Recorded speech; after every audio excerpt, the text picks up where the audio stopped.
Hello, my name is Ezequías Reyes González. I'm a PhD student at the Doctorado en Ciencias del Lenguaje program at Facultad de Idiomas at Universidad Autónoma de Baja California.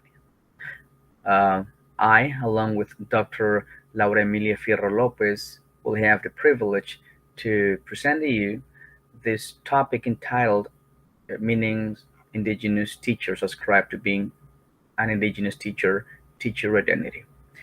We would like to uh, thank the committee for accepting our proposal. Um, I would like to start also by saying that it is said that human activity is determined by the meaning we ascribe to things. In other words, we act and make decisions based on the meaning things have for us. And if this is true, then we can say that also teachers in the classroom will act and will make decisions based on the meaning things have for them. And by things, we could probably refer to educational policies such as the IBE. So it is important also to mention that this study, this presentation, is part of a major research work on the meanings that indigenous teachers ascribe to the IBE. IBE stands for intercultural bilingual education and how it impacts on their classroom practice. Um, that being said, it is important then to analyze the meanings that indigenous teachers have for this particular educational policy, the IBE. However, since that is a vast topic, and since I said before, this presentation is just part of a major research work, today we will only focus on the meanings teachers ascribe to their own teaching identity and how this play out in their classroom practice. Kukapa is people who uh, people who can be found in Baja California and Sonora. Members of these people, indigenous people, can also be found in Arizona and the USA. The Kukapa language is no longer required as an L1. It is actually an endangered language according to the Instituto Nacional de Lenguas Indígenas, according to UNESCO also. There is only one school in Mexico that serves the Kukapa people. And this particular school is a multi-grade school which has 2 teachers and 33 students. As I said before, as an indigenous elementary school, it operates within the framework of the intercultural bilingual education. The questions that guided this research are the following. How do these 2 teachers perceive themselves with regards to their roles inside and outside of the classroom, their teacher education background, and who they are as professionals? And how do they thrive as teachers of a language that, on the one hand, is not their L1, because both of these teachers have Spanish as their mother tongue, whereas for one of them, Kumiai is her L2, and for the other teacher, Kukapa is her L2 as well. The objective then of this presentation is to analyze the meanings indigenous teachers ascribe to being an indigenous teacher and how these play out in their classroom practice at an indigenous elementary school in Mexicali, Baja California. The review literature um, mentions or sheds light about how the IBE is conceived, what its main tenets are, and how the schools operating within the framework of the intercultural bilingual education should operate. And of course, teacher identity. Teacher identity is a very important component of teachers, and a teacher's um, identity, of course, will be determined by different ways, different aspects. Also, the meanings indigenous education Briseño, Cano, Cepeda, Fernandez, and Velasco, they used the terms, some of them use the terms beliefs, some of them use the term ideas, some of them use the term assumptions, and so on. But we have decided to encompass all of those terms into one um, broader term, meaning. And of course, classroom practice.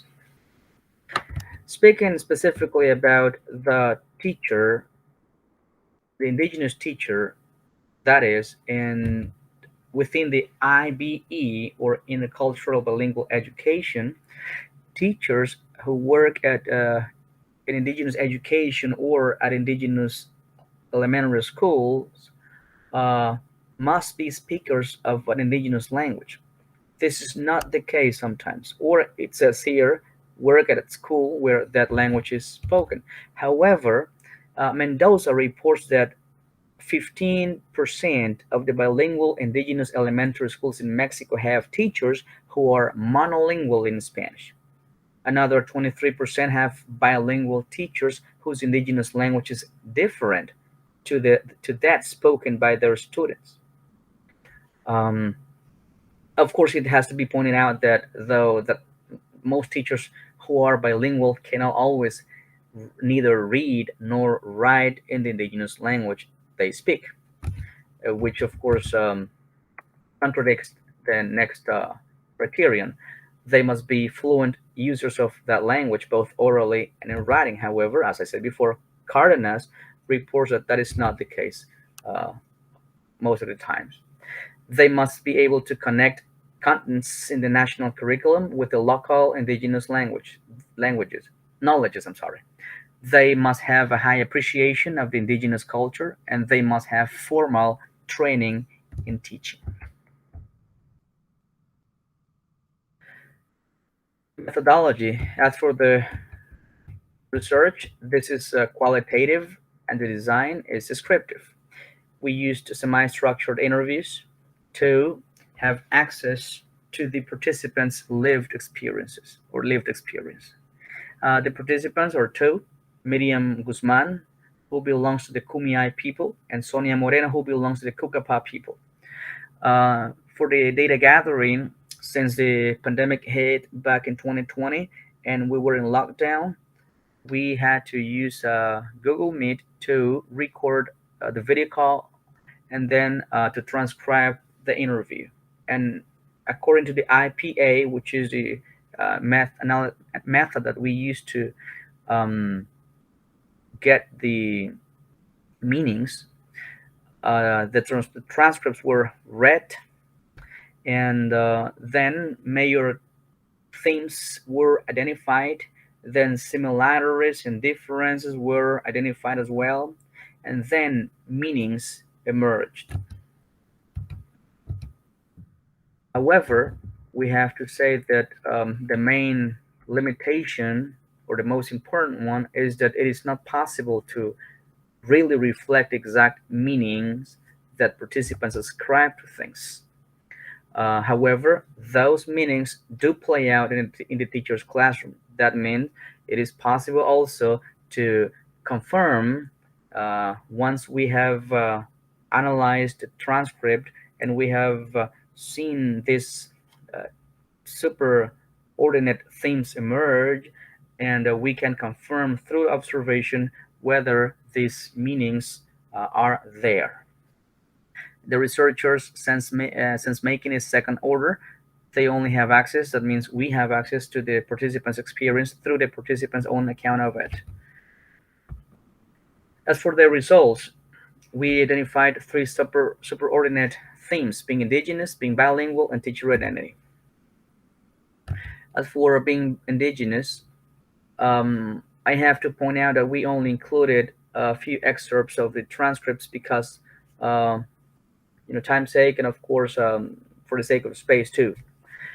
Instilling pride in their indigeneity was found within this in these teachers. However, they are aware that being indigenous does not guarantee that the indigenous language will be taught. Also, being a mestizo or mexicano, as non-indigenous Mexicans are referred to, should not disqualify people willing to teach in indigenous schools. This, of course, is contrary to what Mendoza uh, mentioned. You can read the excerpts there. We will not do that right now for the sake of time. But then the second theme is about vocation. They think that the teacher or someone willing to become an indigenous teacher has to have what it takes to become one. It's not for everyone. And the role of the community is important, of course, as teachers. They are they tend to establish closer relationships with the community, um, unlike teachers who teach at general schools, which are not indigenous schools, that is.